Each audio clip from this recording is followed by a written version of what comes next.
Avec l'arrêt en gare de Rennes du train de la relance aujourd'hui et demain dans le cadre d'une tournée nationale.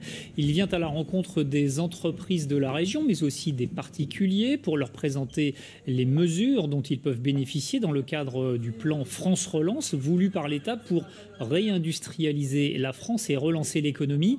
Un an après son lancement, quels sont les secteurs d'activité qui en profitent? Bonsoir Christelle, vous avez regardé les données pour notre région. Bonsoir Eric. Rappelons d'abord que ce plan de relance prévu jusqu'en 2022, c'est 100 milliards d'euros déployés en France autour de 3 volets principaux, la transition écologique, la compétitivité et l'innovation, la cohésion sociale et territoriale. Aujourd'hui, après un an, 50 milliards, soit la moitié, a déjà été injecté. En Bretagne, bien sûr, des entreprises sont concernées. En effet, plus de 120 entreprises bretonnes ont bénéficié de soutien à l'investissement et à la création d'emplois pour un montant total de 80 millions d'euros. Il s'agit pour la majorité de modernisation et d'optimisation de leur outil de production, mais aussi de transition écologique et digitale, par exemple.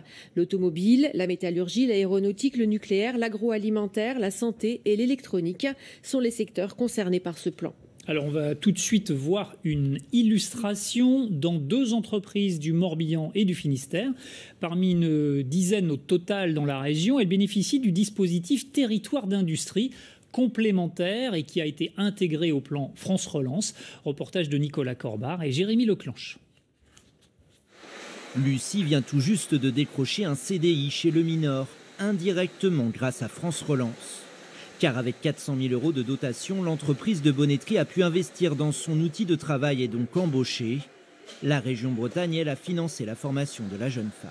C'est une formation que j'aurais pas pu avoir autrement, qui coûte assez cher dans les centres de formation. Pour moi, c'était une vraie opportunité de venir ici pour avoir la formation, en plus avec un poste à la clé. En 3 ans, les nouveaux dirigeants du Minor ont doublé leur chiffre d'affaires. Le financement de l'État a permis d'accompagner le développement de la société.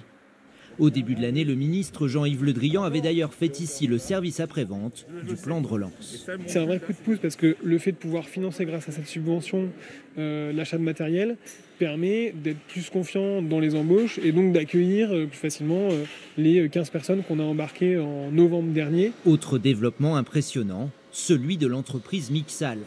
En quelques mois, ce fabricant d'ouvertures en bois a presque doublé sa superficie. Le projet à 9,5 millions d'euros existait bien avant la crise sanitaire, mais le plan de relance a été une opportunité en or. Les 800 000 euros ont financé une partie de l'acquisition de cette ligne d'usinage haute technologie. Ça nous a permis d'accélérer en fait, le programme d'investissement. Cette aide de l'État nous a fait gagner une année.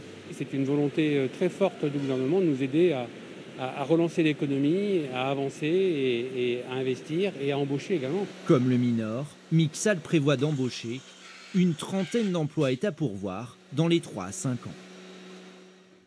Nous vous invitons, grâce à un QR code, à consulter les sources qui nous permettent d'établir cette chronique. Et Christelle, ce plan de relance comporte d'autres axes. Oui, de très nombreux. Les aides à l'emploi des jeunes, par exemple, avec le dispositif Un jeune, une solution. Grâce à ce plan, sur l'ensemble du territoire national, après un an, plus de 2 millions de jeunes ont déjà trouvé un emploi, un apprentissage, une formation ou sont entrés dans un parcours d'insertion. En Bretagne, ce sont 150 000 jeunes qui sont accompagnés. Avec ce dispositif, les entreprises bénéficient d'une aide de 5 000 à 8 000 euros pour l'embauche d'un apprenti. Alors un plan de relance qui concerne aussi collectivités, administrations, associations et les citoyens également. En effet, dans la région par exemple, plus de 2 millions d'euros ont été attribués à 36 associations de lutte contre la pauvreté. 3 centres d'accueil de jour vont ainsi être modernisés à Concarneau, à Rennes et à Saint-Malo. Et puis pour terminer, les particuliers ont pu et peuvent toujours d'ailleurs obtenir des aides pour la conversion écologique. MaPrimeRénov' pour les logements a ainsi concerné 26 500 ménages bretons. Les primes à la conversion et les bonus écologiques pour remplacer des véhicules polluants ont, elles, pu profiter à 19 000 particuliers. Un plan, Eric, donc on le voit, qui touche vraiment tous les secteurs. Merci beaucoup, Christelle. Et puis on peut encore ajouter qu'un village de l'emploi a été installé en parallèle sur le parvis sud de la gare de Rennes. Des entreprises en recherche de main-d'œuvre y proposent des postes.